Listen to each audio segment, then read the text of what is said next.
Welcome to part 2 of this 2-part tutorial on how to create procedural rubber materials in Blender. So if you haven't seen the first part, definitely check that out with the link in the description. In the first part, we created these two materials. We created the bumpy rubber material and the smooth rubber material. And in this video, we're going to be creating the grippy rubber material and also this dotted rubber material. And if you'd like to purchase these materials to use in your projects, you can get that with the links in the description on my Gumroad store and Patreon page and the Blender Market.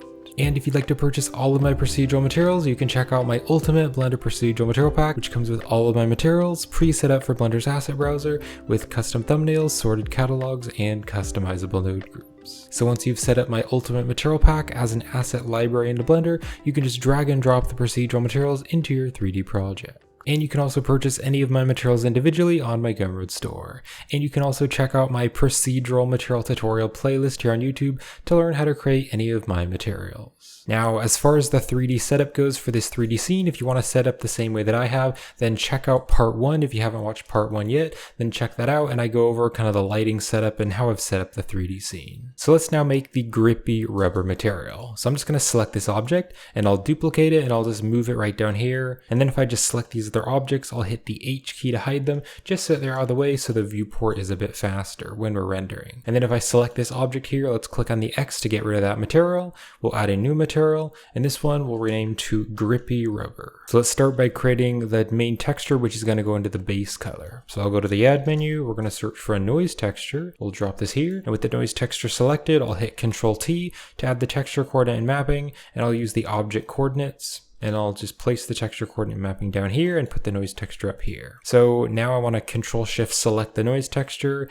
so I can preview it, and let's change some of the settings. So I'm going to turn the scale to 120 and then I'll turn the detail up to a 6. So I want to put the factor into the base color, but before I do that, I want to create some custom colors. So I'll go to the add menu and I'll search for a mix color, and we'll put this after the noise, and the factor can go into the factor of the mix. This way we have color A and color B, and so if I change this, that's going to be the custom colors to add some variation to the rubber material. And if you want to use the same exact colors that I'm using, you can use the same hex codes. So for color A, this is going to be a gray color, and it's going to be 6 3s. So 333333 FF. And the FF, that's just for the alpha, because you can see if I drag this, that's turning the alpha. So we want the alpha to be all the way up to 1. Then here for color B, this is going to be a very dark gray. And for this one, the hex code is going to be 191919 FF.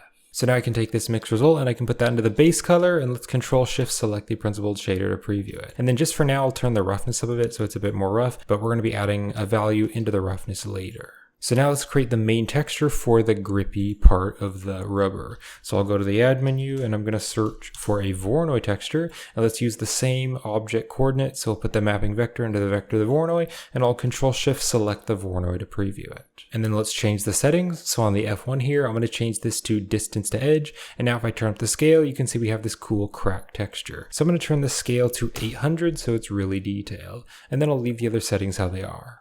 Now I want to distort the Voronoi texture with another texture, so I'm going to search for a noise texture, and we're going to drop it right here between the mapping and the Voronoi, so you can see it's distorting the Voronoi because it's going through the vector. And let's change some of the settings. So I'll turn the scale to a 25 and I'll turn the detail up to 6 and leave the other settings how they are. Now if I zoom in here, you can see it's like way too distorted. So I want the noise texture to have less of an effect over the Voronoi. So to do this, we're going to search for a mix color, and we're going to drop it here between the noise texture and the Voronoi. And I can unplug this, and I'm going to put the factor into color B, and then I'm going to take this mapping vector and I'm going to put that into color A. So now this mix is mixing between A, which isn't distorted, and B, which is very distorted. And you can see as I drag this around, the texture is moving around a lot. So we'll click on the mix type here and we'll change it to linear light. And that way when I drag this around, you can see it's distorting it, but it's not moving it around quite so much. And then I'll turn the factor to a 0.02, just a 0.02. So now you can see it looks kind of random and noisy. So that just makes it look a bit more natural. So now this Voronoi texture is going to go into the normal. Let's Control Shift select the principled shader.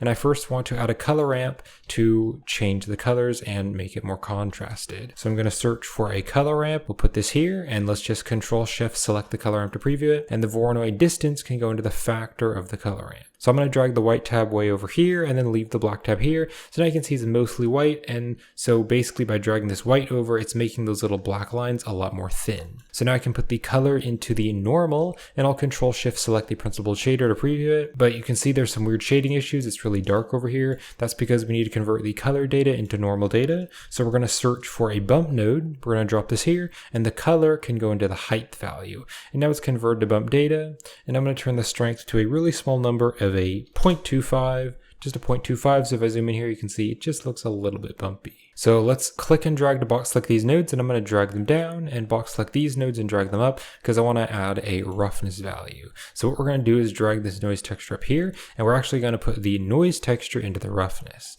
But what I first want to do is change the colors. So we're going to search for a color ramp, drop this up here, and I'll put the factor into the roughness, but then let's take the color ramp and put it in between the noise and the roughness. So now I can take the white tabs and black tabs and turn them up and down to control the roughness values. So on this one here, I'm going to leave it as fully white, but then the black one here, I'm going to turn this up, and you can see if I turn it up, it's going to be more rough. And if you want to use the same exact hex code I'm using, this color here is going to be a color of 949494FF there on the hex code.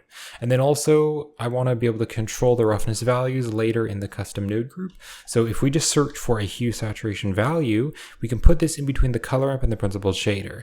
And we now have this value which I can drag up and down. So that's going to make the values lighter and darker. So that's going to control the roughness values. So that's it for the procedural material. So let's now join it together into a node group. So I'll click and drag to box select all the nodes except the material output, and I'll press Control G to join it together into a node group. And then I'll hit the tab key to outside the node group, and I'll drag the node group over here, and let's make it bigger, and I can copy the material name and I can paste it here into the node group. Now also you can see this says BSDF, and I want to rename that to shader. So if I go into the node group, I can press the N key to open up the side panel, and if I go here to the group tab and the group sockets, I can double click on this and just rename that to shader. So now on the group input, we can plug up all the custom values.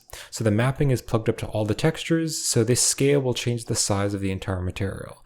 So I'll put the scale into the extra socket. Let's click on the scale, and you can see it's 3 values, but to make it 1 value, we can click on the type here and change it to float.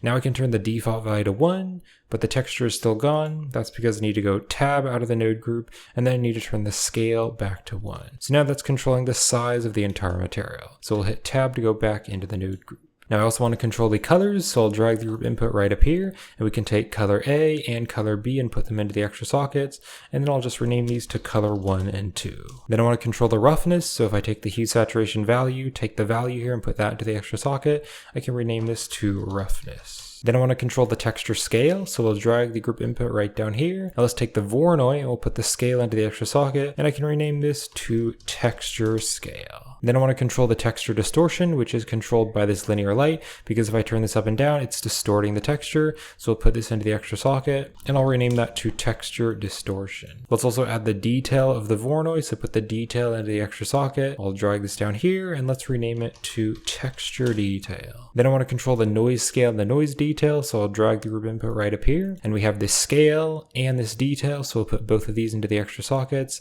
and then I'm just going to call this noise scale and noise detail. And then finally, I want to control the bump strength, so we'll drag the group input right down here. Let's take the strength, put that into the extra socket, and I'll rename this to bump strength. So I'll drag the group input right up here, and I'll hit the N key to close the side panel, and I'll hit the tab key to go outside the node group. So here's the final material, so let's open this up, make it bigger, and I can just review the final material. So we have the overall scale of the texture, then we also have the 2 different colors, so color 1 and also color 2, and then we also have the roughness to make it more shiny or rough. Then we also have just the texture scale, the texture distortion. We also have the detail, so if I zoom in really close, you can see if I turn up the detail, that's what it's going to look like. And then we also have the noise scale, which is controlling the noise of the color. Then we have the noise detail, and then finally the bump strength. So now let's create the last material, which is the dotted rubber. So I'm going to click on the Grippy Rubber here, or click on the object, and I'll duplicate it and move it over here. We'll select this object and hit H to hide it, and we'll click on this object here. Let's kind of zoom into it like that, and I'll click on the X here to get rid of this material. Let's add a new material, and I can call this dotted rubber. So we're first going to start by making the base color this dark gray color, and if you want to use the same hex value, you can punch in 262626FF. So it's just kind of like a dark gray. And then here on the roughness, I'm going to turn this to a 0.6 so it's a bit more rough. So let's now create the texture for the dots. So I'll go to the add menu and we're going to search for a Voronoi texture, drop this here, and I'll Control Shift select the Voronoi to preview it. And then also with the Voronoi texture selected, I'll press Control T to add the texture coordinate mapping. Now I could use the object coordinates, but if I put the object into the vector, then what I want to do to make it look like dots is I'm going to take the F1 and change it to smooth F1. Now you can see the edges are smooth, and then I can turn up the scale. So I'll just turn this down like that. Now if I take the random value here at the bottom and I turn this down to 0, you can see there's a problem here, and that's because this procedural texture has 3D texture space. So you're seeing little slices of these circles in different areas, and that's because this object is 3-dimensional. And so I wouldn't want to actually use the object coordinates in this case. I'd want to use the UV coordinates instead. So I'm going to put the UV into the vector. So if you're going to use the UV coordinates, you'll just need to make sure you properly UV unwrap your object. So because we're UV unwrapping it, the texture is now laying flat on the faces of the object. So now here on the Voronoi settings, we already changed the smooth F1, and then we already turned the random to 0, but let's turn the scale up to a 200 so the dots are much smaller. So I now want to make the dots more contrasted, so let's search for a color ramp. We'll put this here after the Voronoi, and then I can drag the black tab kind of to about here, and then I'll drag the white tab over to the other side, and I'll just bring it to about there. So now you can see there's these little white circles with black behind it. So we're going to be putting this into the normal to give it some bump. So we'll drag these nodes back here. Let's search for a bump node. We'll drop it down here. So we can first take the color and put that into the normal. And then if I Control Shift select the principled shader, you can see there's some weird shading issues. So I need to put the bump here in between the color ramp and the principled. And then the color needs to be going into the height value to convert it to bump data. So now you can see we have some little bumps there on the rubber. And I'm going to turn the bump strength down to like a 0.4 so it's not quite as bumpy. Now I also want to be able to control the size of the bumps, so let's drag the Voronoi and color ramp back here, and in between these two nodes I'm going to search for a hue saturation value,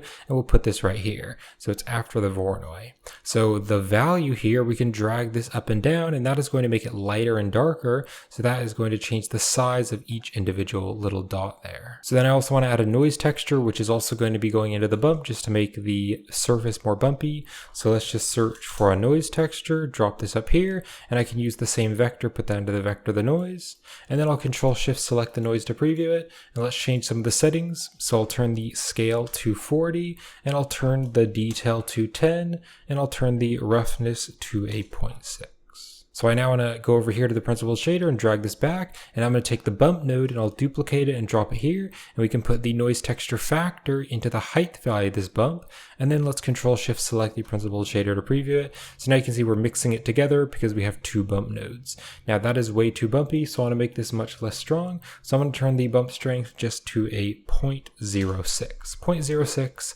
So now if I zoom in here, you can see there's just a little bit of bumpiness there on the rubber. And that is it for the procedural material, so let's join it together into a node group. Now I don't want to put the texture coordinate into the node group because when I add this in my ultimate procedural material pack, I want my customers to know that it's using the UV coordinates, so they'll have to UV unwrap the object if they want to add it onto some object, or they could also use the object coordinates if they're just using like a flat object. But what I'm going to do is box select all these nodes except the material output and the texture coordinate. I'll hit Control G to join it together into a node group, and I'll hit the tab key to go outside the node group, and we can just drag these nodes together to compress them. Let's also drag this out to make it bigger, and then I can copy the material name and paste it here into the node group. Let's hit the tab key to go into the node group, and I'll hit the N key to open up the side panel. And here on the group sockets here, I just want to double click on this and rename it to shader because I like that better. So now let's plug up all the custom values. So we'll plug the scale here from the mapping into the extra socket. If we click on the scale, let's click on the type here and change it to float, so it is one value. And then we can turn the default value to 1. Let's go out of the node group and turn the scale back to 1. And then we can go back into the node group.